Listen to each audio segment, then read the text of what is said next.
ना यूएसए ने कुछ चीज करी है, उससे पाकिस्तान को बहुत दर्द होने वाला है, क्योंकि पाकिस्तान सोच रहा था भाई यूएसए की गोदी में जाके बैठ के अब तो मैं दुनिया में कुछ भी कर सकता हूँ, मैं तो अब बड़ा आदमी बन गया हूँ। अमेरिका ने पाकिस्तान के बैलिस्टिक मिसाइल प्रोग्राम में मुबैना ताउन पर 4 कंपनियों पर पाबंदी आयद कर दी है। अमेरिकी में यहाँ पे आप देख पाओगे यूएसए ने सैंक्शंस इंपोज कर दिए हैं चाइनीज और बेलारूस कंपनीज को, क्योंकि इन दोनों कंट्रीज की कंपनीज पाकिस्तान के मिसाइल प्रोग्राम को सपोर्ट कर रही थी। डेवलपमेंट जो कि पाकिस्तान में बड़ी खास देखी जा रही है, और वो ये है कि अमेरिका ने पाकिस्तान पे सैंक्शंस लगा दिए। मारी है जोर से लात पाकिस्तान को। महकमा खारजा के मुताबिक इन कंपनियों में से 3 का ताल्लुक चीन और एक का बेलारूस से है। इस बारे में मज़ीद तफसीलात जानेंगे वाशिंगटन में डॉन अखबार के नुमाइंदे अनवर इकबाल साहब से। मेरे को अभी आईएमएफ से पैसे मिल जाएंगे, यहाँ से पैसे मिल जाएंगे, वहां से पैसे मिल जाएंगे। बेसिकली पाकिस्तान की जो एक्सेस है वो इन चीजों तक रोकी जा रही है। एक तो तारड़ साहब जरा इस पे कमेंट करें कि ये एक तरफ हमारे इत्तेहादी हैं, दूसरी तरफ हमें रोका जा रहा है, इंडिया को इतना प्रेफरेंशियल ट्रीटमेंट मिल रहा है, हम तो बहुत एक डिसएडवांटेजेस पोजीशन में है। इस पे क्या देखेंगे इन सैंक्शंस के ऊपर? और जो कई चाइनीज सरकारी कंपनियां बहुत ही सीक्रेटली मिसाइल्स को बिल्ड करने वाला इक्विपमेंट लगातार पाकिस्तान को प्रोवाइड कर रही थी। नाउ पर्सनली देखो, चाइना को लेकर मैं इतना सरप्राइज नहीं हूं। 2022 में 2023 में भी यूएस ये इशू रेज कर चुका है। चाइना के केस को लेकर इतनी चिंता नहीं है, ये काफी हद तक हमको पता ही था। मगर बेलारूस देखिए, एक बहुत ही इंपॉर्टेंट फ्रेंडली कंट्री है रशिया का। और अगर आप उनके डॉन या उनके न्यूज़पेपर्स को पढ़िए, वहां पर तो बड़े होपफुल से आर्टिकल लिखे जा रहे हैं कि भाई Pakistan is gaining a lot of precedence in the world. Pakistan का एक रिटर्न ऑफ पाकिस्तान की तरफ से एक काफी काफी एक नैरेटिव चलाने की कोशिश की जा रही है। नई गवर्नमेंट आ गई, आसिम मुनीर इन चार्ज, ये वो and all that stuff. Russia और बेलारूस एक्चुअली एक यूनियन स्टेट के अंडर काफी जगह तो एज ए सिंगल एंटिटी काम करते हैं। बेलारूस आपने देखा होगा कंप्लीट सपोर्ट देता है रशिया को इंटरनेशनल स्टेज पर। जय हिंद दोस्तों, वंदे मातरम। आप सभी का स्वागत है द इंडियन काफिर चैनल के एक नए वीडियो में। दोस्तों, अमेरिका ने 3 चीनी और 1 बेलारूसी कंपनी के ऊपर सैंक्शंस क्या लगाए। पाकिस्तान की नैया ही लगता है मझधार में डूब गई।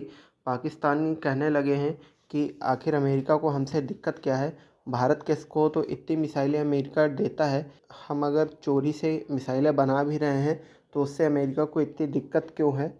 दरअसल चीन से और बेलारूस से चुपचाप टेक्नोलॉजी का आदान प्रदान किया जाता है, जो कि टेक्नोलॉजी विश्व के नियमों के अनुसार एक दूसरे को नहीं दी जा सकती है। जब तक कोई देश MTCR और NSG का मेंबर न हो। आप इस वीडियो के बारे में आपकी क्या राय है, हमें कमेंट में ज़रूर बताएं।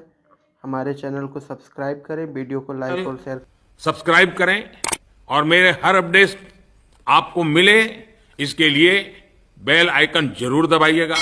यूएस ने किया क्या है? यूएस ने क्या किया है? यूएस ने उठा के सैंक्शन मारे हैं पाकिस्तान को सप्लाई करने वाले 3 कंपनीज को। ये सप्लाई क्या करते थे? बैलिस्टिक मिसाइल्स के पार्ट्स। नाउ बड़ी इंटरेस्टिंग सी चीज है, इसमें एक बेलोरशियन कंपनी है और 2 चाइनीज कंपनी है।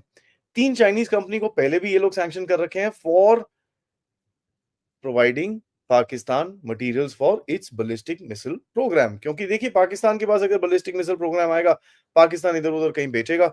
और यूएसए ने जो स्टेटमेंट दिया है, उसने बोला है कि भाई strengthening of global non proliferation regime by taking action to disrupt procurement networks, supporting proliferation activities of concern। मतलब पाकिस्तान कुछ अपनी टेक्नोलॉजी इधर उधर बेचने की कोशिश कर रहा था, कुछ उल्टे काम करने की कोशिश कर रहा था। अब देखो यार, पैसे तो बनाने हैं तो कुछ तो उल्टे काम कर ही रहा होगा। और their means of delivery including any efforts to manufacture, acquire, possess, develop, transport, transfer or use such items by Pakistan. करता हूं, आपको पता है मैं कुछ और भी आपको बताऊंगा। एक और बड़ी इंटरेस्टिंग सी डेवलपमेंट हुई है, क्योंकि देखिए अब ऐसा है, यूएसए जब गेम खेलता है पाकिस्तान के अगेंस्ट, स्पेशली जब गेम खेलता है तो पाकिस्तान को बहुत दर्द होता है। आईएमएफ की एक रिपोर्ट आई, ग्लोबल इकोनॉमिक हेल्थ, ये वो दिस दैट, आपको पता ही है, आती रहती है वो। उस रिपोर्ट के अंदर पाकिस्तान को लिस्ट करा है 5 कंट्रीज के अंदर जहां पर civil conflict and economic strain है। इकोनॉमिक स्ट्रेन तो चलिए is no surprise, but civil conflict, अब सिविल कॉन्फ्लिक्ट को अगर आप चेंज करके कॉन्फ्लिक्ट को अगर आप वॉर कर दें तो क्या ये आईएमएफ वाले बोलते हैं कि सिविल वॉर चल रही है पाकिस्तान में? ये बड़ा इंटरेस्टिंग है क्योंकि मेन रिपोर्ट में इतना नहीं है, वहां पर नीचे फुटनोट में लिखा हुआ भाई ये 5 कंट्रीज हैं। ये 5 कंट्रीज कौन सी हैं पहले जरा मैं आपको ये बता दूं। Iraq, Somalia, Sudan, Syria, Yemen and साडा पाकिस्तान।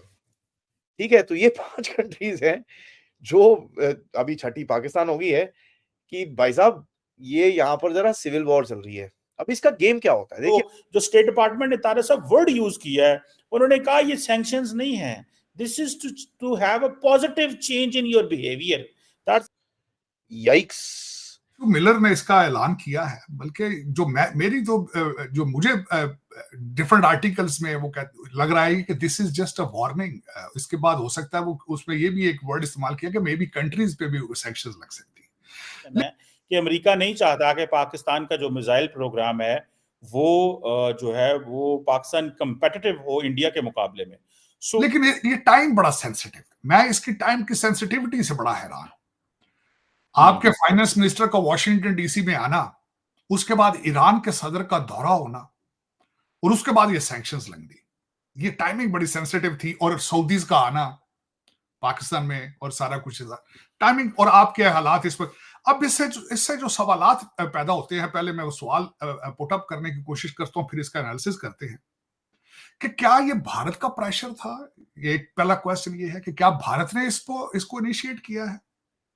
दूसरा सवाल है कि क्या भारत के साथ अमेरिका अपने रिलेशनशिप बेहतर करने के लिए ये कर रहा है। तीसरा सवाल ये है कि क्या ईरान का खौफ मौजूद है, नॉर्थ कोरिया का खौफ मौजूद है, क्योंकि माजी में आपके ऊपर एलिगेशंस थी कि आपने ईरान और नॉर्थ कोरिया को टेक्नोलॉजी ट्रांसफर की है। चौथा क्वेश्चन ये है कि मौका अच्छा है कि ये आईएमएफ में फंसे हैं, इकोनॉमिकली कमजोर हैं और जितना दबाया जा सके इसको दबा लेंगे। 4 क्वेश्चन। सबसे पहले तो ये देखने वाली बात ये है कि ये पहला मौका नहीं है पाकिस्तान के ऊपर सैंक्शंस लगाए जाए। पाकिस्तान के ऊपर पहले भी सैंक्शंस लगाई गई थी। अमेरिका ने आपके ऊपर सैंक्शंस लगाई हैं कि आप अभी मिसाइल बिल्ड भी ना करें, लेकिन खुद इजराइल को भी रिसेंटली $3 बिलियन का असला दिया है गाजा के लिए उन्होंने। तो ये अगर देखा जाए तो ये आर्मामेंट की पिलफरेज नहीं है, ये बेसिकली ये जियो पॉलिटिक्स का हिस्सा है। ये जियो पोलिटिकल इसके पीछे मोटिव्स नजर आ रहे हैं। पाबंदी लगा दी जाएगी इस वक्त। एक बिलखसूस हमारे कई मीडिया ने इस चीज को नहीं उठाया। पाकिस्तान के अमेरिका के अंदर एक पाकिस्तानी अंडर अरेस्ट है फेडरल कोर्ट में, उसका नाम मोहम्मद पहलवान है, उसका नाम भी फनी है। He is under arrest in the US right now. उसके ऊपर एलिगेशंस हैं पहले ही कि इसी सामान को इस तरह की खरीदो फरोख्त करके पाकिस्तान उसको ले जाने के लिए, और उसको 20 साल की सजा का सामना है। फिर इसी तरह उसी को कोस्ट गार्ड है, उनके साथ झूठ बोलने की एक एलिगेशन है, झूठ बोला है उसने कोई, उस पर भी 5 साल सजा की उसके चांसेस हैं। इसमें जो सबसे बड़ी बात जो नजर आती है, चीमा साहब जाने, मैंने जिस तरह आपको कहा है कि खुद वो 3 बिलियन का असला दे रहे हैं इजराइल को, और खुद अपनी मनमानी करते हैं, चाहे वो जिस तरह भी भारत का प्रेशर है या नहीं है, लेकिन आपके ऊपर पाबंदियां लगाने की वजह यह है कि उन्हें पता है कि आप लाचार हैं। आप आईएमएफ के पैकेज में आप बिल्कुल मायूस हैं। आपको जिस तरह मर्जी आपके बाजू मरोड़ लें, चाहे बाजू तोड़ दें, आपने उनके साथ चलना ही चलना। You don't have any choice. और उसका वो फायदा उठा रहे हैं और वो उठाएंगे, चाहे वो भारत को खुश करें, चाहे किसी और को खुश करें। लेकिन you are suffering, you are at this position due to your financial situation.